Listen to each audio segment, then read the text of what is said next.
Hi అండి, అందరికీ నమస్కారం. Welcome to my channel. ఈ వీడియోలో వైసీపీకి బిగ్ షాక్ అండి. రాజ్యసభలో 8కి పడిపోయిన వైసీపీ సభ్యుల సంఖ్య. ఆ వివరాలు ఏంటో ఈ వీడియోలో తెలుసుకుందాం. వీడియోని ఎక్కడే కానీ స్కిప్ చేయకుండా ఎండ్ వరకు చూడండి. అప్పుడే ఇన్ఫర్మేషన్ పూర్తిగా అర్థమవుతుంది. అలాగే వీడియో చూస్తున్న ప్రతి ఒక్కరు వీడియోకి ఒక లైక్ చేయండి. ఇక వీడియోలోకి అయితే వెళ్ళిపోదాము ఫ్రెండ్స్. ఇక విషయానికి వచ్చినట్లయితే మనకు ఆ పార్టీ తరపున రాజ్యసభ సభ్యత్వం పొందిన ఆర్ కృష్ణయ్య తన పదవి రాజీనామా చేశారు. తన రాజీనామా లేఖను రాజ్యసభ చైర్మన్కు అందజేశారు. ఈ రాజీనామాకు రాజ్యసభ చైర్మన్ ధన్ఖన్ కూడా ఆమోదం తెలిపారు. దీంతో రాజ్యసభలో వైసీపీ ఎంపీల సంఖ్య 8కి పడిపోయింది.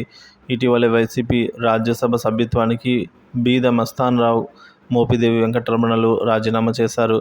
ఇప్పుడు ఆర్ కృష్ణయ్య కూడా వీరి సరసన చేరిపోయారు. లోక్సభలో తమకు బలం లేకపోయినప్పటికీ రాజ్యసభలో తమకు బలం ఉందని, తమ అవసరం కేంద్ర ప్రభుత్వానికి ఉంటుందని వైసీపీ నేతలు చెబుతూ వచ్చారు. కానీ రోజులు గడుస్తున్న కొద్దీ పరిస్థితులు తారుమారవుతున్నాయి. రాజ్యసభలో ఆ పార్టీ సభ్యుల సంఖ్య క్రమంగా పడిపోతోంది. సభలో వైసీపీకి మొత్తం 11 మంది సభ్యులు ఉండగా ప్రస్తుతం వీరిలో 3 తమ పదవులకు రాజీనామా చేశారు. దీంతో రాజ్యసభ వైసీపీ సభ్యుల సంఖ్య అనేది 8కి పడిపోయింది.